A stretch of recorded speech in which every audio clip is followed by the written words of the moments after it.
Right, now this will tell us. And that's pretty conclusive. Still going. Close. I think he got it down. How strong is he?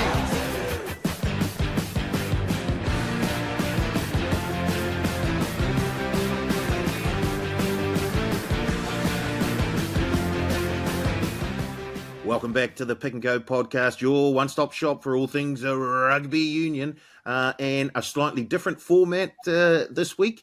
Unfortunately, I couldn't be in Wellington, so we've got Piri. Oh, gee, I don't know. I hope this is recording properly. We've got Piri Weepu in the Wellington studio all by himself. Piri, are you lonely there by yourself? No. I've got Casper next to me. Casper's talking to me quietly. Yes, I am lonely. You're not here to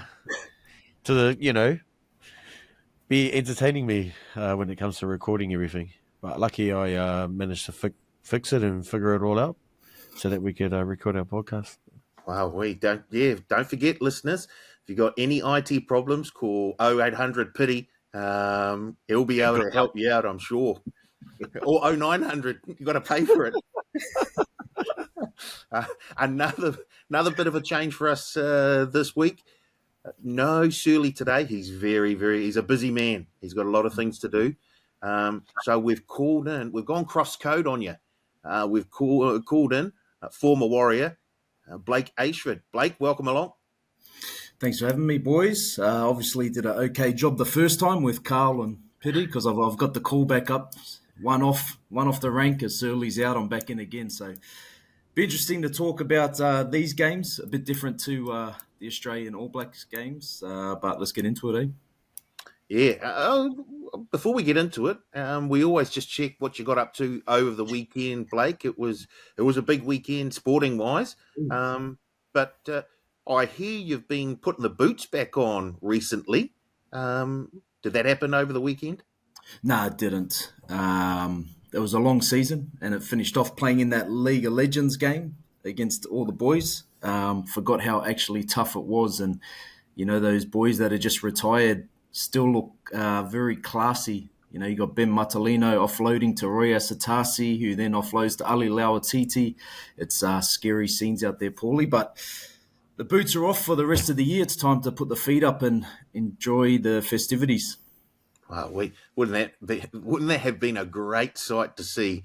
Lauatiti offloading to Asatasi, offloading to Ben Matalino in Waz jerseys a few years ago. Speaking of which, Piri, what was your weekend like? Did you have a few kids' sports to get to? Yeah. I had my daughter's volleyball tournament on Friday, Saturday, and then she had touch trials on Sunday, and then flag training. She's heading over to Australia to the 3P tag tournament, so had to rush her back from Horowhenua Kapiti area to get to her training. So yeah, it was pretty busy. Nice. Being an Uber driver, getting no 5-star ratings.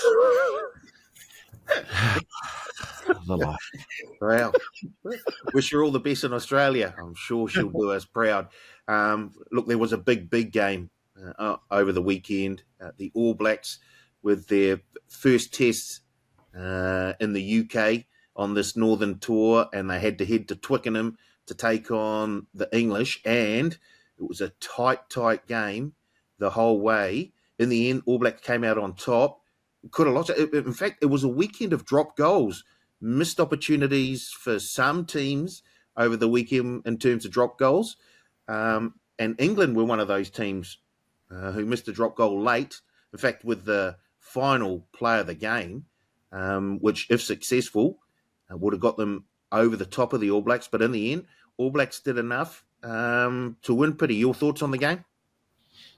Yeah, I think it was a pretty tough battle. We knew it was going to be a tough one, and we knew that one team wasn't going to blow out the other one. So I think the encounter, like the physicality of the game was huge. And then obviously it just come down to a lot of discipline.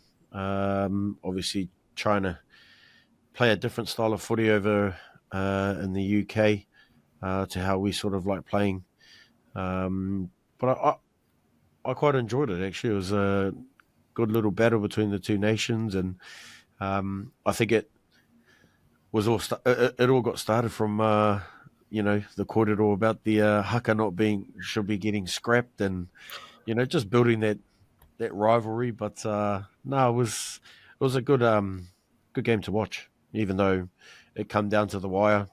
Like you said, England had an opportunity to win the game, but we're not successful in the drop kick. Blake, if you look at that game, it could have gone either way in the end. I guess one aspect was the discipline of the All Blacks. They gave away quite a few penalties, most of them within kicking range as well. Is that something that you'd like to see them work on for this weekend? Yeah, I guess every referee has different interpretations on rulings. I think that the discipline, you're right, almost cost them the game. In the end of the day, it's better to go up by 7 than 3. And that's what the All Blacks did, didn't they? They just showed a bit of class, I think, out on their edges when they got the chances, and they just executed it well.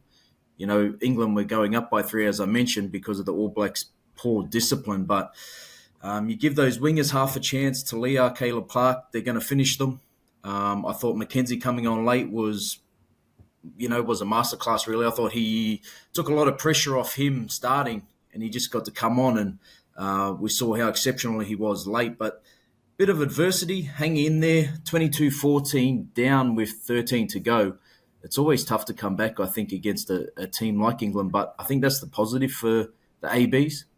The discipline was bad, down by 8 late, and still find a way to win the game. So it's definitely a big tick for me going into next week. Piri, it wouldn't have sort of started how the All Blacks anticipated. Cody Taylor going off early with that head knock, and 100%. He needed to come off. He was in La La Land for a while then. But Asafo Omua, who probably was expecting to come on with around 20 minutes ago, basically played almost the entire game. And I think he stood up very well and has thrown into the line-out, which has been an issue for him at times during his career, was very, very accurate. I think he might have just overthrew maybe one, but I mean, that could be down to a lot of things, timing, and sort of the lift not being done properly. But yeah, I think his energy when he did come on, it lifted the boys as well, even though it was early stages of the game. He was solid around the field. I mean, I'm just glad that I wasn't that winger once he got smoked from Suffle. But I guess for him, he's been trying to work hard on his line-out throwing. We know exactly what he's like around the pitch on when he's got ball in hand or if he's on the defensive side. But he was definitely a menace. I think there's a couple of times I've seen him make a tackle, get up, and then try and be a pest around the breakdown and either slow the ball down, which is what you want, so that defenses don't get a chance to sort of reset. But he was huge. He was huge in that fact, and I feel like he should be happy with the way that he went. Blake, Wallace Titi once again just had a fantastic game, and he continues to just build and build and build from his Super Rugby form now into the black jersey, and he seems to get better and better every single game. He's a very hard man to tackle. He runs some very, very good lines. You could probably throw him in the midfield somewhere, put a 12 or 13 on his back, and he'd look very, very good anyway. How did you see him going? Yeah, mate. Like you said, every cap he's getting better. I think every minute of that game he just got better because, there was no fatigue really in him. It didn't look like it. Still busting the line late, offloads, just that second phase footy. I love everything about him, and he doesn't shy away from anything physical, as you wouldn't when you're that bloke's size. Satiti was superb once again, and for me, he was probably the player of the match for the ABs. I thought everything he did in that game was next level, and like you said, it'd be interesting to see him go through this Northern Tour. I'd like to see him play every game, whether that happens. whether he starts in this jersey throughout or they shuffle the team around. I'm hoping he stays there because I think he's just going to be a key figure of this team for the tour. Piri, the 9-10, Cortez Ratima and Bodie, their combination was critical there. Do you see any changes? Well, obviously, Bodie's injured, so there's going to be a change in the 10 jersey. Do you see a change in the 9 jersey for the Irish test? Oh, look, I think we'd be happy with the way that Cortez played. Like, his delivery was good. He was quick to the breakdown. If he doesn't see there's opportunity one way, he does have a look. If you think of Satiti's offload, he was looking to the open and then sort of decided to go down the short side. But I think you'd be pretty happy to either keep him there because you know what he's capable of, and especially up against England. We always talk about players getting an opportunity against these top nations to build confidence in them, to build combinations and things like that. And I think he's done an absolute great job there to give himself the opportunity to get another start this week. But I guess it's down to the coaches in terms of what they're looking at. But I mean, having Cam come on to speed the game up, and I know he likes he likes the physical aspect of the game a bit more, and so he'll sort of be poking his head around the corner, trying to hold up defenders, and if they make a bad error, there's opportunities for him to actually have a crack, which we've definitely seen over the last couple of years. Blake, the All Blacks scored some fantastic tries. The one with Will Jordan on the cutback with Bodie. Mark Talia, his first try. In fact, it was almost like they were targeting the English prop because he got burnt by Talia for Talia's first try, and then unfortunately was in the defensive line when Jordan came on the cutback, and he had no chance of actually even touching, let alone tackling Jordan. But out wide, the All Blacks looked pretty good. Mark Talia, that second try, he had no rights to score that second try. There was a whole heap of English defense there, and his footwork, his ability to slip out of tackles and dot down in the corner to tie the game up at that stage, they did well out wide. Yeah, mate, they did. Twinkle toes to Leah at the end there. That was it was real nice to win the game like that. Obviously, Mackenzie had to come through, slot the kick as well, just to put the exclamation mark on it. But even you look to Caleb Clark when he did knock the ball down. That try got called back. Bodie's won, but just the work he did in space to then suck in 2 players, get the offload away. Like, it's just simple things like that I think they have the advantage over other teams. And you look at mindset, like when England had the ball at the end of the game, they'd already missed 3 field goals throughout that game, and they just wanted to keep going back to the well. I think with the ABs, I think their mindset might have been play for a penalty or try and get a try at the end. I could be wrong, but I think that's the difference in the hemispheres, just that different type of mindset. But out wide, like you said, they're just too classy. Even that that try to Jordan, just the vision from Bodie to come back to the left. He had a play set to the right, swung back to the left, and it just opened up. So, I think they can strike anywhere on the pitch, the ABs at the moment, which makes them a very scary prospect. And I don't think they have gone anywhere near their potential yet, Paulie. Oh, wow. Hopefully they continue to build on it for the rest of this tour. And if they do get better, watch out when we get to the end of the tour. There could be a few points put on. But in terms of that English test, your player of the match, Piri? I had 2. One's obviously Blake mentioned, which was Wallace. And then the other one was Mark. I think for me, Mark, like, he's for winger, he actually goes looking for work up the middle of the field. Like, you find him trying to do pick and goes.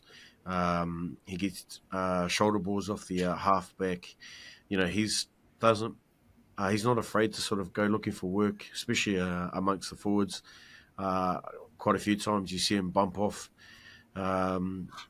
players with low numbers, and they're holding on for dear life, and he's just standing there waiting for an opportunity to kick his foot out or an offload to one of our other boys. But I mean, yeah, just his work ethic off the ball. Not only that, I mean, those 2 tries that he did score, he still had a bit of work to do. I reckon if there was a bit more room, Genge might have got him.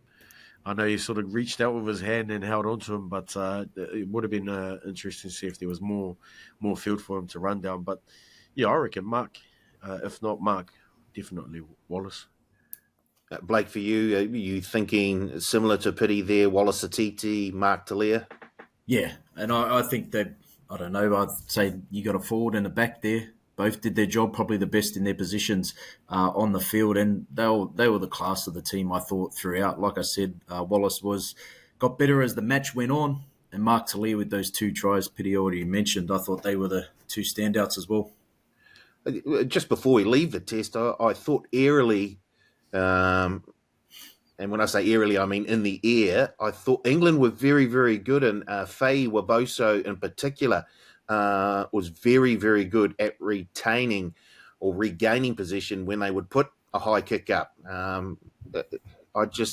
If you look at that, Blake, do you see that is that because it's a strength of the English side, or the All Blacks slightly, I guess, vulnerable under those sort of cross high kicks with the wingers and centres coming on at pace? Yeah, I guess if you're standing there waiting for the ball, there's always that person coming at pace who's going to have the run and the leap in front of you. England obviously used it well. I don't know personally, obviously, from rugby league, it's a threat, but I don't know why it's never used as much. That was my argument when Israel Folau was in the game, why it never got used as much. You guys might know more, but I think that's definitely, it could be another aspect that's changing the game. They might evolve it in that way, but it seemed to work a couple of times, so I don't know why they wouldn't keep going to it. Righty-ho. We can use this opportunity for a Wainui whisper from Piri. None of that this week, bro. What? Been too busy. Been too busy to go and chase one up. I know I said last week, no, I'll get us one, but yeah. Surely something's happening in Wainui. I know that there's plenty going on over the hill there. Oh, nothing that's entertaining anyway. Have you caught up with Ma'a lately? Catching up with him tomorrow. Oh, yeah? We're actually going to Auckland What are together. you doing there? Oh, I can't tell you. That's Secret. information. Oh, is it the next series of Dancing with the Stars? No way. Treasure Island? Nah. Love Island. No way. Nah. We're just going up for work, really. Going to suss out some messy college. See what kind of work they do out there. Oh, nice. Well, let's have a look at that. Of course, the All Black 15 were also playing over the weekend. They took on Munster. Munster, a region, a rugby side who have a very proud record. I think you'll still get people, if you go to Munster, you'll still get people there tell you about the time they beat the All Blacks back in 1978, I think it was. That was the Grand Slam tour by the All Blacks. They beat England, Ireland, Scotland and Wales, but lost to Munster. And that's one thing that they, rightly so, are very proud about. And they put up a very good fight against this All Black 15 as well. I thought their rolling maul was a weapon that they used very, very well. They picked up a penalty try out of one of those rolling mauls. They picked up a try proper as well. That's one aspect that the All Black 15 will be looking towards to combating. But Blake, your thoughts on the game? Obviously, for some of them, this is a pathway to that black jersey, the higher honours, and maybe some of them haven't been tested in this arena before. Definitely the adversity they faced, but I just like the way they started. I think it started with a turnover, just holding the player up off the ground, got the turnover straight away. And it did take them 20 minutes to get rolling, but up 14-0 early, they were down, they were back up. And I loved two people in particular. Harry Plummer, I just think the more exposure he gets, just the better he is. We saw a similar try set up, just like Bowden Barrett in the AB's game, how he came around, swung around to the left side, put it on for Lamb in that the first try of the game. And the other ones, Tobias, I just thought throughout the game, we talked about someone getting better. And you talked about Mark Talia, how he gets in and just wants the ball. And I just thought Tapia was that man for the All Blacks 15. I just thought he was outstanding once again, loves the physical stuff. And he's sort of a player that I think if the game's going to be physical, he can be physical with the best. But if you need a bit of finesse and touch, he's also got that about him too. And I thought we're lucky to see it all in that game. But they were, like you said, tested and come out the other side. So it'd be a big lesson learnt for a lot of them. Pity they put on a number of very, very good tries, the All Black 15. As Blake just mentioned, Harry Plummer was prominent. I thought AJ Lamb had a very, very good game in the midfield alongside Tupaya. If you look at the game, anyone stand out for you? Maybe the injection of the subs. I think having those fresh legs, especially at their back into the game, was crucial in terms of, because it was pretty tight. I think it might have been about 2, maybe 3 points lead, and then sort of the injection of the reserves coming on and sort of giving that edge that the boys needed, or the energy that they needed to get the job done. I mean, like heads up footy, Hotham getting an offload and then sort of just going away from the point of attack and looking down and seeing someone shoot out of the line, and he's just like, okay, I'm gonna have a crack here, and then gets through, and then we're able to finish the job there. But I mean, it's just understanding that you've got to play footy for 80 minutes, and I thought that the boys done that really well. I've been in a game against Munster, and it wasn't an easy battle.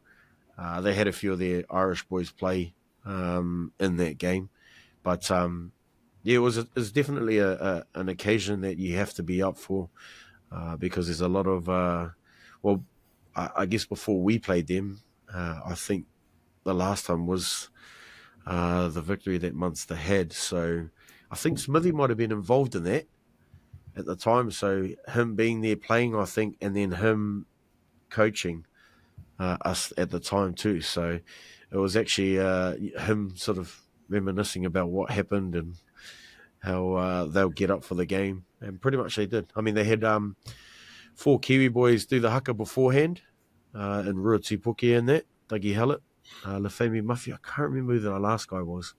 And then you couldn't hear them do it. But then as soon as they finished and we started, the only people you could hear was us. It's quite scary. Like, I remember being there when Stephen was having a shot at goal a couple of times, and I'm thinking, where's the crowd gone? Like, it's dead silent. You can hear yourself think over there, and that actually adds pressure to the kicker if you're not used to it. Because over here, we're used to people trying to put you off and yell at you and things like that. Whereas over there, they've got a thing where you've got to be respectful to the goal kickers. Sometimes it's, mate, you shit yourself. I was in that stadium thinking, hey, where's the crowd gone? Rowdy as before. Now we're kicking the goal. There's dead silence. So there's that added pressure to it too. But I think it was a good result for them. Hopefully they can learn from that going into I think against Georgia. And obviously they might not have much footage of Georgia apart from when they probably played in June, but understanding that they can't just sort of start well and then have that lull in between and then try and come back. It's trying to play consistently for that 40 minutes. That's very interesting. You say that sometimes when you're used to people shouting, booing when you're taking a kick, and then going to a ground where there's absolute silence, that could be more off-putting than the people actually shouting and booing at you.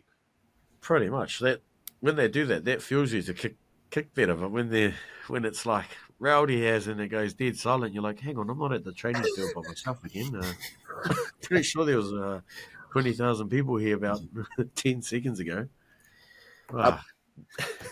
Blake, the All Black 15, obviously, it's a stepping stone for those who are on the fringe of All Black selection or those who are coming back from an injury.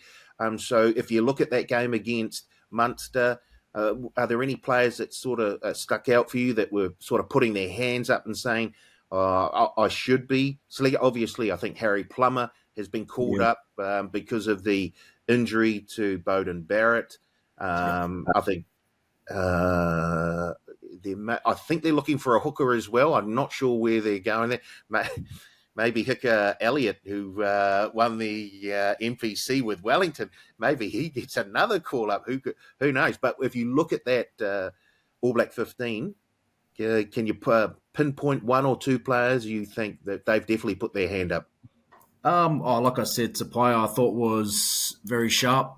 I did mention how he loves the tough stuff, also the finesse, and he had his hand in almost everything. Christie, I didn't mind Finlay Christie.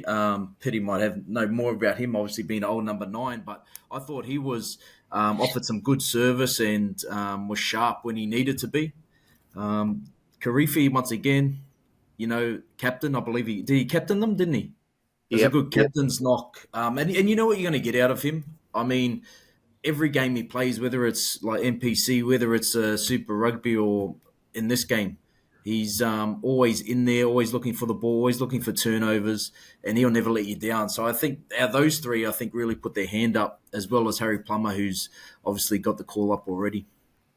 It'll be very, very interesting to see how the Blues use Harry Plummer next Super Rugby season, because I think he was sort of jumping between first 5 and second 5, and I'm not sure if they were certain of what his best position was, but it looks like, in terms of the All Blacks, that the number 10 jersey is the one that he'll be fighting for, and he does give them a wee bit, I guess, a flexibility because he has played in the 12 as well.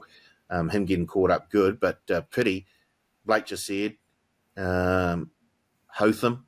Of course, we've already got Ratima and Roygard in the All Blacks, and the big ginger behind the All Black 15 scrum.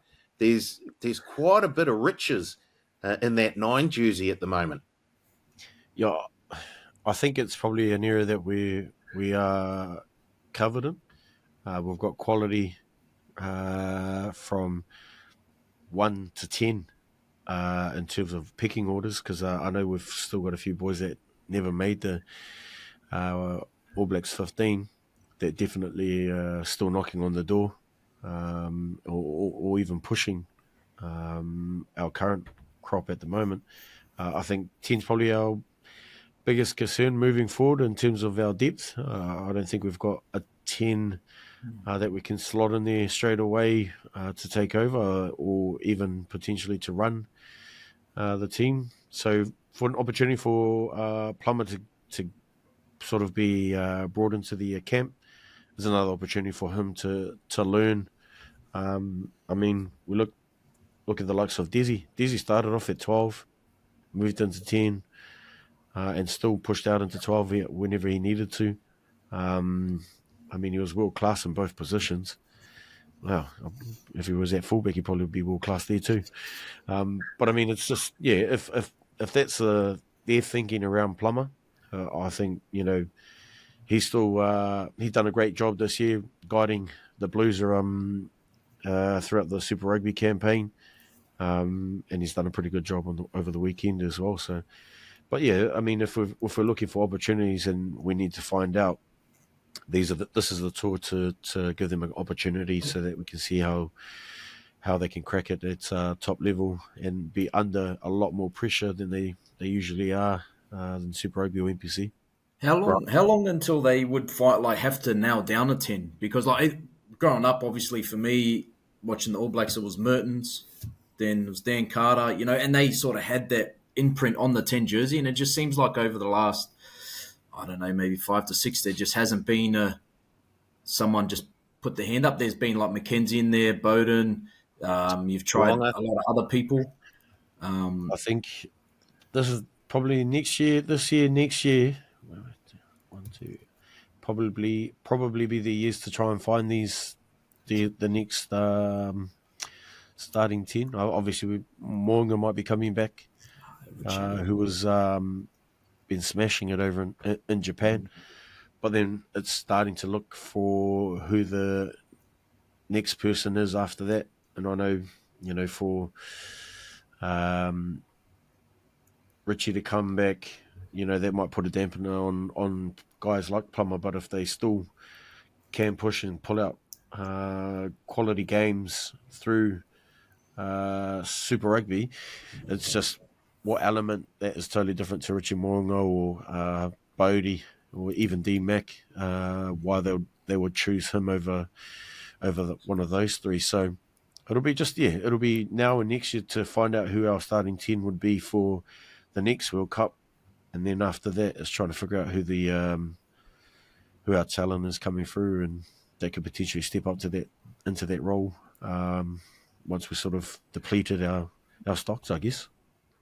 Righty-ho, Blake. That brings up a question. Who's our number 1, number 10 right now? Oh, I know D-Mac had his chances. For me, I like the team that rolled out on the weekend, 1 to 15. I liked that team. And I like Damien McKenzie coming on late and doing what he did. So for me, I'd probably have Bowden Barrett there just from this tour at the moment. Piri, for you? You probably have to be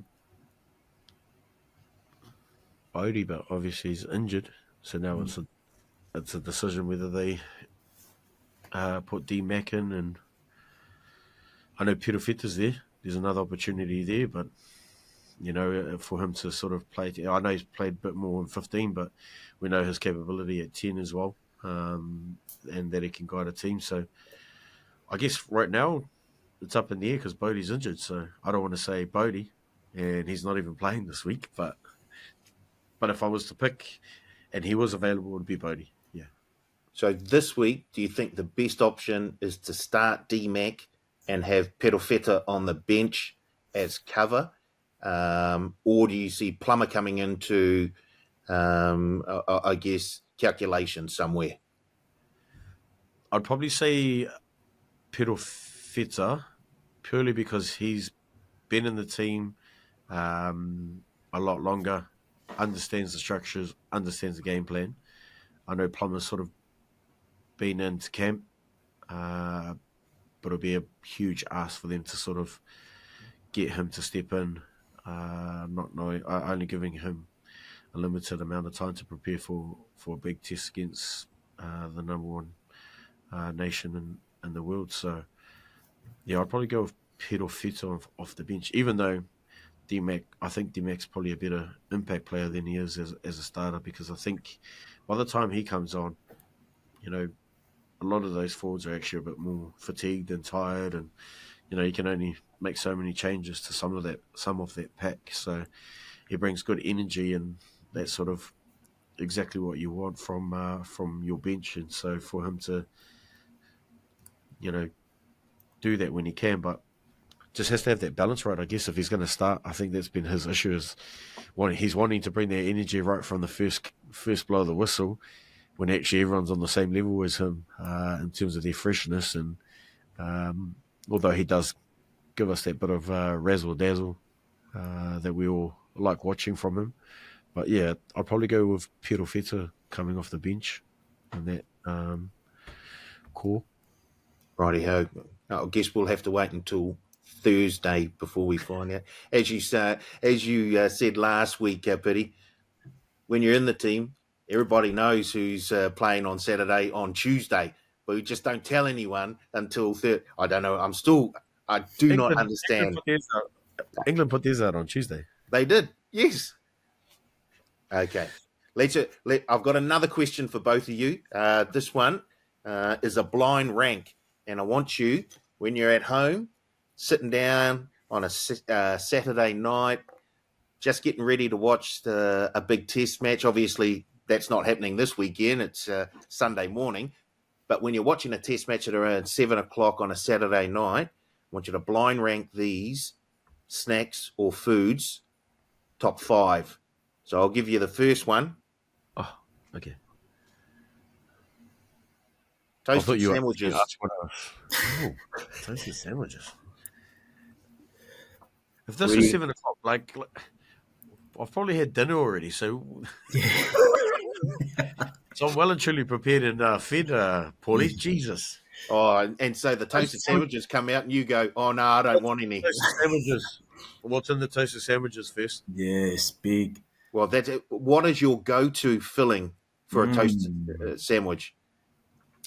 Well, it depends how I feel. Yeah, well, But ham, cheese, and onion would be right. one. Yeah, I can feel that. Or it's cream, corn, and cheese. Oh no, not cream corn. Cream corn. This It's is highly. cream. What are you shaking your head for? What? Come on, Oh, you mate. lost me. I It's like highly that. rugby. Ham, cheese, onion, great. I understand that. Now the question What was, are you? Are you a spaghetti? Are you a spaghetti and ham type of guy? Spaghetti No. and cheese. ham, cheese, tomato. Oh, ham, cheese, tomato. Oh, okay. Yeah. Yeah, it's not too bad. I'm gonna put it at 4 just because I think there's a lot more options Okay. out there while I'm watching the footy. Yeah, I'm trying Four. to figure this out now. Okay, I'll go with 4. 4. I Okay. feel you've got something that's probably going to be ranked a bit lower than that. And what about a curry? Ah, Is there rice that goes with it? Yes. And a naan bread. 5. 5 for you. there's going to be something worse than that. I know. I'm going to put it as a 3. 3. Okay. Chicken wings. Or grilled or deep fried? How do you want them? You can have a basket of each. Oh, so you can. Oh, you see, Yeah. okay. And sauces, we get to choose a sauce. Oh, I'm yeah, going to go. so yeah. I'm going to go 1, Paul, because I'm a chicken wing man. Same. Don't ask us to do the chicken dance either. Not getting it. Okay. A succulent Chinese meal. That's number 2 for me. Yeah, I've That got makes 5 sense. left. I feel like you've got something there that could potentially outdo that. So I'm going to go 3. 3. Okay, last one. Pork bones and puha. Oh, damn it. Well, you got to do that one last. You could have done that like first. I would have put that right at the top of the list. Well, it's 2 because that's the only one you got left for you. No. Oh, And man, that's- that's number 5. Wow. That's 5 for Blake. I'll swap the curry, the toasty. Okay. I just think had that. one last night too. Damn it. What, did you have that last night? Yeah, boil it. I had to fight my kids. Like, get lost. You've had dinner. Dad hasn't had a feed yet, and they're like, meat, please, puha. Oh, you probably should have made them a cheese corn, cream corn, whatever it is, toasted sandwich. Toast. Oh, I have it on Yeah. toast too. It's quite nice. can't believe it. Rightio, let's move on to the big test match this weekend. All Blacks up against the Irish. I'll tell you what, when the bookies opened this up earlier this week, Ireland were $1.50. The All Blacks were $2.50. There's been a wee bit of move there. Ireland now into $1.47. The All Blacks out to $2.60, probably, possibly because of the injuries to Cody Taylor and Beauden Barrett. The Irish are 5.5-point favourites, and the game total is set at 48.5. Right now, Blake, how do you see this, test match playing out? Well, for me, I guess Ireland it's their first bit of test rugby in about 4 months since they played South Africa. So, it did take the All Blacks a bit to get into the game on the weekend, find that rhythm. But like I said, they've got the skill to just play off the cuff and just go out wide and make something out of nothing, where I just think with Ireland, it might take them a bit just to get going. Could be wrong, but I was a bit shocked when I saw the prices come out. Obviously, I know with the injuries, but I think the All Blacks have enough depth. Obviously, not to fully fulfill those boots, but I think they got enough there to do the job. I just think it'll take Ireland a bit to get going, even though they are over there. And this is sort of that grudge match over the past, 5, 6 to 10 years or whatever it is, that these two, when they verse each other, there's always a bit extra in it. But I look, like I said in the game previous, Paulie, I don't think the All Blacks are anywhere near their potential. I think they have another step this week and go up another level. And I think they can get it done in a tight one. And I'm looking at the same as a 2-point win or something like that. But I just think they get it done by going up in sevens again. Pity, it's not often you see the All Blacks as outsiders, but here we find them. If you look at this Test match and the way that the All Blacks came through the game at Twickenham, are you okay with the All Blacks being outsiders? Do you see a wee bit of value there? Yeah, I'm okay with it. I mean, Ireland are the number one nation in the world rankings. So, obviously their strike rate at the moment's a lot better than the way that they've been playing. But I mean, it's always good to be an underdog. You can use that to your advantage because of that. That means that a lot of the pressure is actually on the home nation or the favourites that week, which means that you've got to make sure you deliver as the favourite. So I see that as an opportunity to jump on that, definitely. If we have a look at the last 5 results between these two teams, Ireland have won 3. The last one was in the World Cup, obviously, where the All Blacks won 28-24. But prior to that, remember the Irish in New Zealand in 2022. They won the third test, 32-22. They won the second test, 23-12, after going down 42-19 in the first test. And then on the last Northern Hemisphere where the All Blacks played Ireland back in 2021, Ireland won that 29-20. So they have been a team that have been able to get under the skin of the All Blacks and really give them a good old go. So looking at those results, Blake, I guess it's sort of understandable why the bookies have made Ireland favourite over there in Ireland. Yeah, totally. But you look at those teams and those results, like they have been a seesawing battle, really, haven't they? You said they've won 3 of the last 5, but not by big blowouts. The only really big blowout was the AB's win, that first test in New Zealand, 42-19. So I think as well, even from the World Cup, when they versed, you're going to see 2 completely different teams. You've got different coaching styles in. You've got different cattle in. So I think we're going to see a complete different game. And I think the All Blacks are still trying to find themselves in Scotty's system. So I think, like I said, they're going to take it to another level. But like you said, Paul, you can see how they're outsiders. I think it's a juicy price, though. I'll be on them. I'll be on the ABs. Right, how we'll get to the betting a wee bit in the not too distant future. But Piri, is there anyone that you definitely want to see in that All Blacks lineup come this weekend?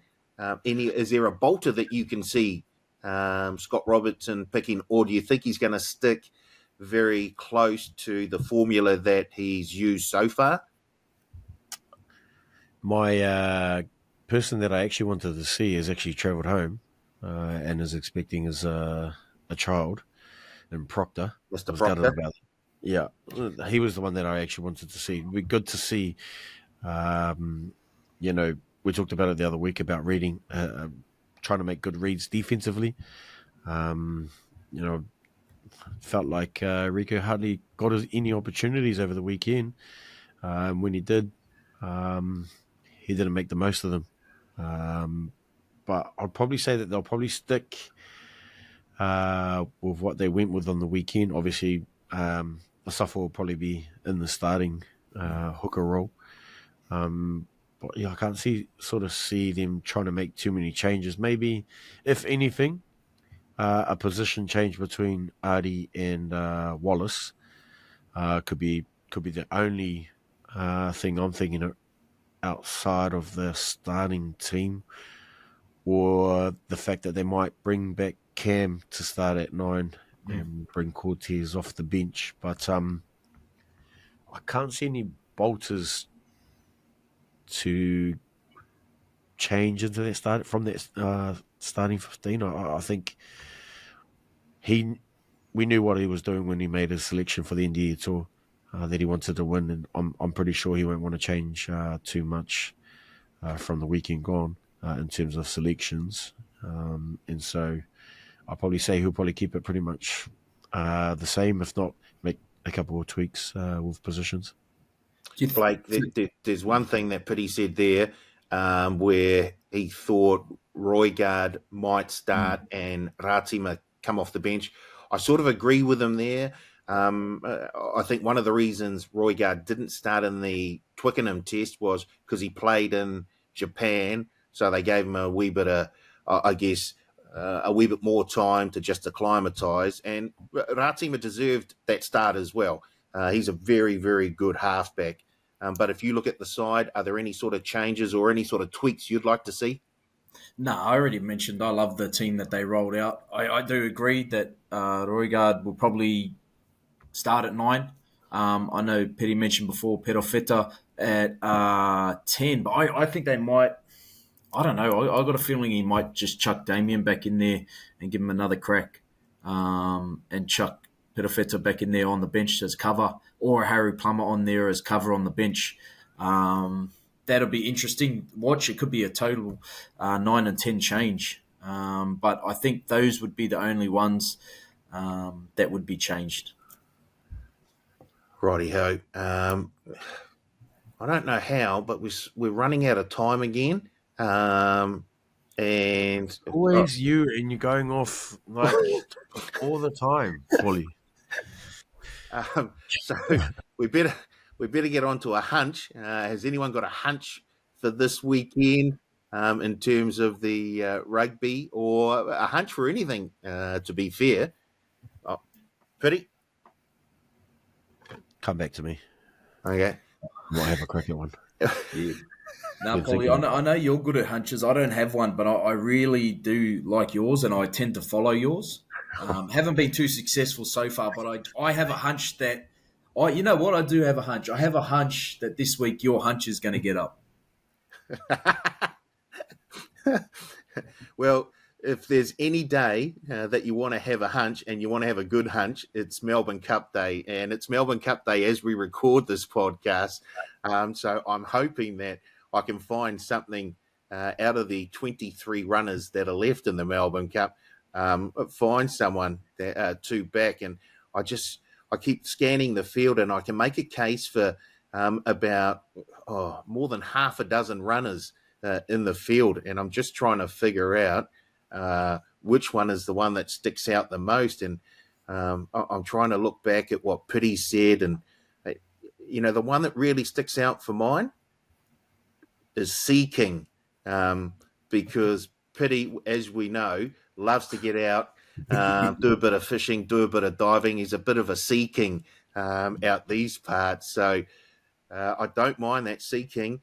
He's currently $13, and he comes off a big win in the Bendigo Cup. Now, not your traditional lead-up race to a Melbourne Cup, but he did everything that was required of him. Only has to carry 50.5 kilos over the 2 miles, has the one gate, so that might not be the biggest assist for him, but it's better than being out wide. So that's my hunch, because we're having a good chat with Piri. What? What number is Sea King?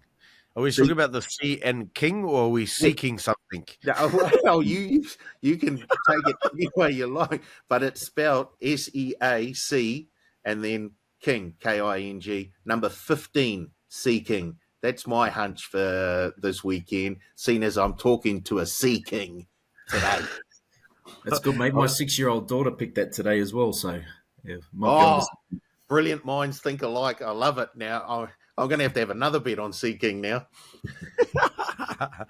My one is kind of down the pathway of a number, and so we talked about. I talked about the person that I would have liked to see play this week, but obviously he's heading home. He would have been wearing the number 13. I reckon the ABs are probably going to get up 13 plus this week, and it's paying good odds too. That will be paying good odds. Hold on, we got to have a little. Yeah, I think it is $6.50. Oh well. I think that's a good. Proctor. Thanks, Mr. Proctor. I think that's a good segue for us to get into our punting, and I will look back at last week and what went on there. Piri had 2 bets. He was swinging for the fences, to be fair. He had England to lead at halftime, All Blacks to win. Now, that almost came through. That was paying $7. He put 50 on that. No good.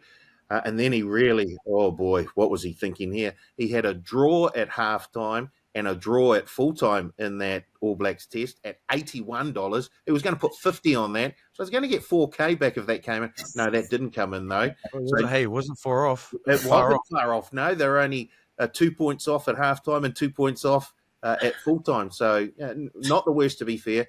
Unfortunately, Piri is now $18.10. Bad for the season. He's dipped under the 0 mark. Surly, he had a win and a loss. He had the All Blacks to win by 1-10 at $2.90. And then he had Roygaard to be an anytime try scorer. That was no good. He is now finally back in the positive, $17.90 to the positive. I had 2 losses. I also had England to lead at halftime, All Blacks to win, no good. And then I had the All Blacks to win by 1-12 into Artie Severe to score a try. Fortunately, Artie didn't dot down. So I am only $972.52 up for the season. Don't worry about it, guys. Only. Let's get to this week. And why don't we start with Blake, our guest commentator this week. And I'm sure he's going to throw out a couple of Bobby Dazzlers for us. Yeah, I think I won last time I was on here, so I'd be in the +2, Paulie. But just going in here, I've only got 100. I'm chucking it straight on this multi. I've got ABs to win 1-12 over Ireland. I've got Argentina to beat Italy. I think $1.52 is a very nice price for Argentina. And South Africa to beat Scotland. So a nice little all up, $100 on at $6.84, Paul. Very nice. And you are correct. The last time you were on, you did have a win, and I put you in Surly's column. So you helped boost up Surly that week. So he owes you a cup of coffee or something. Beauty. Piri, your one? I'm going to put... you're going to go for $100 shot or... I wasn't far off of there, Paulie. Wasn't far off, but I'm going to put 50 on ABs, 13 plus. And then I'm going to do...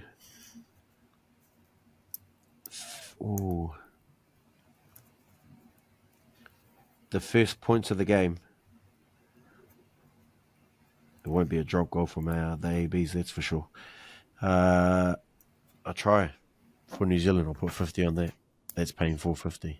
So 50 on All Blacks to win by 13 or more, and 50 on the first scoring play to be an All Blacks try at $4.50. Yep. Nice. I thought you were going to go a wee bit more wild than that, but I think that last week I thought I'd be a bit more conservative. I don't even know if it's going to win. Well, because I'm out front, just going to... Oh, here we go. I'm going to put the whole 100 on All Blacks to win at $2.60. Easy peasy, done. It's amazing. If you had the rugby league gambling in this, you'd be down $200.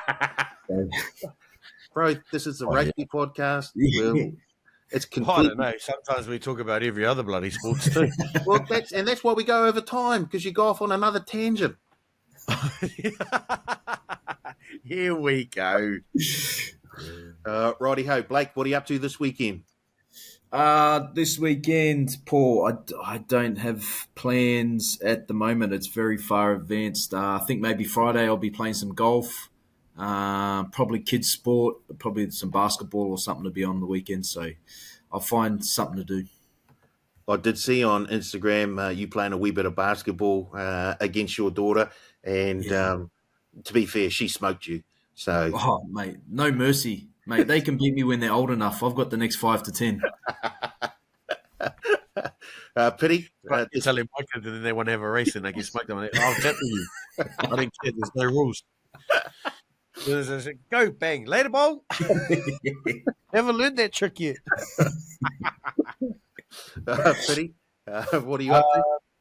The kids don't actually have too much on, but there's a volleyball tournament this weekend. It's supposed to be casual or social, but the team that I'm supporting, I don't think they got a social bone in them. It's competitive, so I can see them getting quite pissed off if they don't get the results over the weekend. But just go and support them and hopefully have a more relaxed weekend, not having to be too much of an Uber driver, and that way I don't have to worry about being disappointed and not getting no 5-star ratings. Well, On the other one is, I've got honey juice to do. You know what that is? Honey, what? Honey juice? Yeah. Is that in the boxes? No? It's called honey do this, honey do that. Honey go and do that. Honey go and do that. That's what I've got too. That as well. Oh, yeah, that was good. He had me thinking. And you're the honey. Pretty much. Go and do this, that, and everything else, mate. Oh, I guess you've been dethroned. You're no longer the sea king anymore. You're the honeybee. What are you doing on this weekend, Paulie? No, not doing a lot, to be fair. Get up, have a nice breakfast, and watch the All Blacks against Ireland on Sunday morning. Hopefully get out for a round of golf. Hopefully get out. Wouldn't mind.